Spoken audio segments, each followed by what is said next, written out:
Hey everybody, my name is Fallout. Thank you for joining me, and we are here today to cover the monumental amount of information that Bungie has dropped on us all at once about not only Season 11, but Season 12 and Year 4 of Destiny and beyond. Their live reveal stream was incredibly lengthy and informative. I will try to condense it as much as I can. Instead of building a Destiny 3 and completely abandoning D2, which they don't want to do apparently, each year Bungie is going to cycle older, less active played content out of the live game and into what they're calling the Destiny Content Vault, or DCV. The DCV will include all content from Destiny 1 and anything that cycles out from D2. They plan on bringing back, or quote, unvaulting, activity and destination content from the DCV each year. The unvaulting is going to begin in D2 Year 4, which also now officially has a name, which is called Beyond Light. Bungie is in fact being very ambitious in putting all their cards on the table. 2020 of D2 is going to be called Beyond Light. The current active title for Destiny 2 2021 is going to be The Witch Queen, and working title for Destiny 2 in 2022 is going to be Lightfall. So the TLDR there is that Bungie is not working on D3. They are going to continue working on D2 for years to come because they don't want to wipe everything clean and start over again with a fresh slate, the way they did from D1 to D2. For Year 4 of Destiny 2, aka Beyond Light, which I want to talk about right now, which is dropping September 22nd, 2020, the director is going to contain the following destinations: Europa, which is a brand new location; the Cosmodrome from Destiny 1, which is being, quote, unvaulted, aka being pulled out of the DCV, which I mentioned earlier; the Moon, the Tangled Shore, the Dreaming City, the European Dead Zone, and Nessus. It is pretty much hardcore assumed at this point that any planet not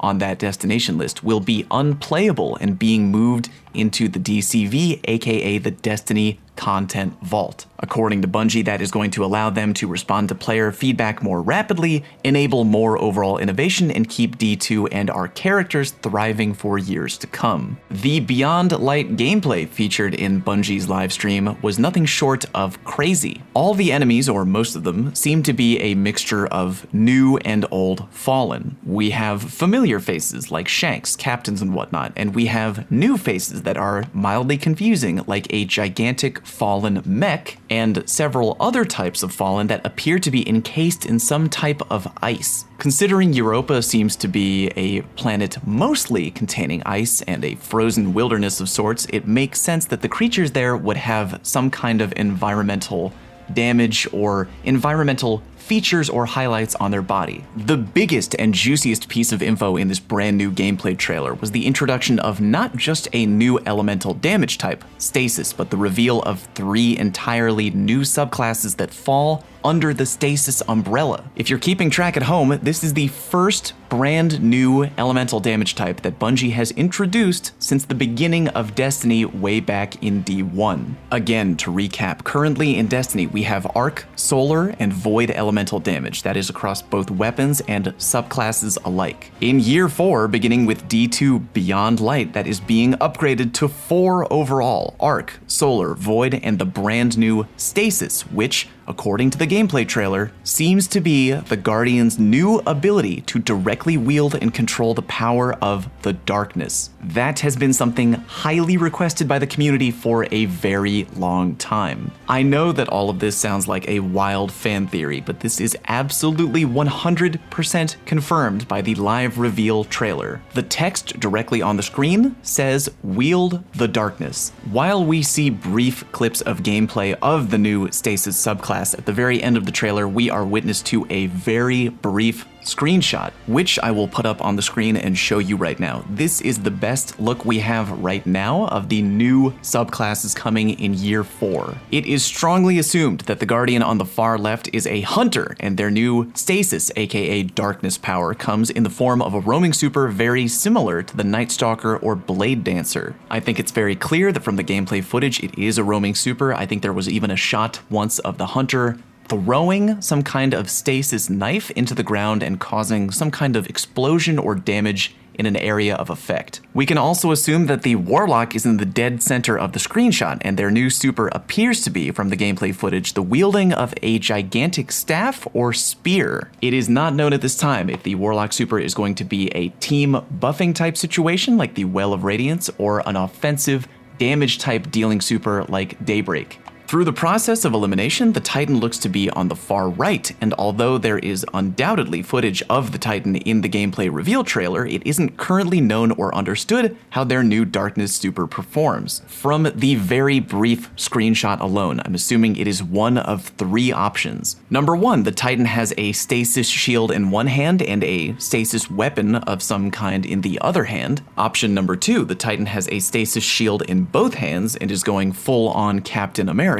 Or option 3, which I'm hoping is the final answer, the Titan simply has gigantic iced over Hulk hands, which they will use to bash the living tar out of anyone and everyone. In addition to the gameplay footage we saw in the reveal trailer, there is a tiny shred of information on the Destiny 2 Beyond Light website on Bungie's page. It reads, as the new threat emerges, so too does a mysterious new power, Stasis. Rooted in darkness, Guardians will wield this new elemental power alongside Arc, Solar, and Void, summoning epic supers to dominate the battlefield. Titans, Warlocks, and Hunters each use Stasis in a different way, from slowing down foes with a Stasis field to encasing and shattering enemies with destructive might. If I had to guess at this time, I would imagine that maybe the Warlock super would be the one to slow down enemies with a Stasis field, but we won't know anything for sure until Bungie gives us further information. As we undoubtedly will get more information on the new elemental damage type, Stasis, and the new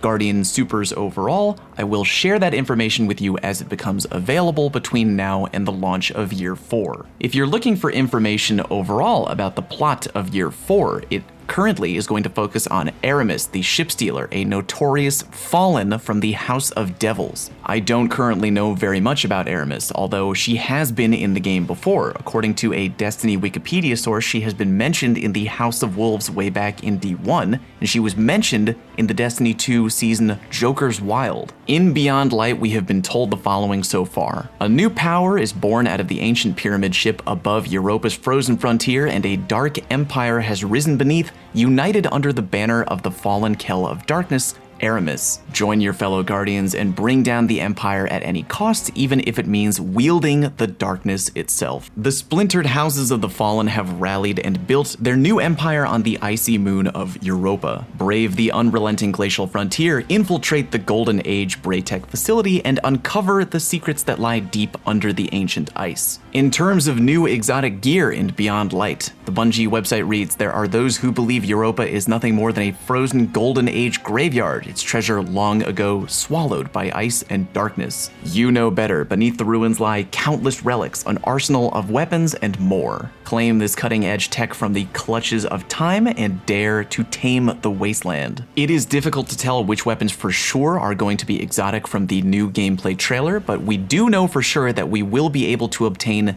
the No Time to Explain exotic pulse rifle, which is returning from Destiny 1. Although we don't know exactly how different it's going to perform from D1 to D2, we do know that it is going to come with an exotic catalyst, although we don't know right now what that catalyst is going to do. Although this already seems like a monumental wave of information, we have more good news, and that is there is a new raid coming confirmed with Beyond Light in Year 4. According to Bungie's website, the name of the new raid is called Deep Stone Crypt. Below the frozen tundra of Europa lies the Deep Stone Crypt. For decades, it has remained dormant. Your fire team cautiously approaches, weapons raised, and the final plan is set in motion. That is all the information currently we have on the brand new raid coming in Year 4. We do not know what day it will drop. Likely within a week or two of the release of Beyond Light, if I had to make a guess, that is, and if new information comes out that confirms the launch date of the new raid, I will be sure to let you all know. Here is my attempt to put a neat little TLDR bow on top of this entire announcement and news bomb for Year 4 and beyond. Destiny 3 isn't dead, but rather than wiping the slate clean and beginning over with a brand new game, Bungie is going to cycle new content in and put old content out into a vault. This will allow them to, whenever they want, recreate old content, including activities from D1, likely with new updates and new changes overall. The next 3 years of Destiny are going to be Beyond Light, the Witch Queen, and Lightfall. Beyond Light is coming September 22nd, 2020, and will include a new destination, a new elemental damage type, new subclasses, and a new raid. There is a collector's edition type bundle if you care about that sort of thing, and that is all the major information we currently have on Year 4, aka Beyond Light. When Bungie gives us new information between now and then, I will be sure to share it with you and break it down as best I can. Thank you all very much for watching, and I'll see you next time.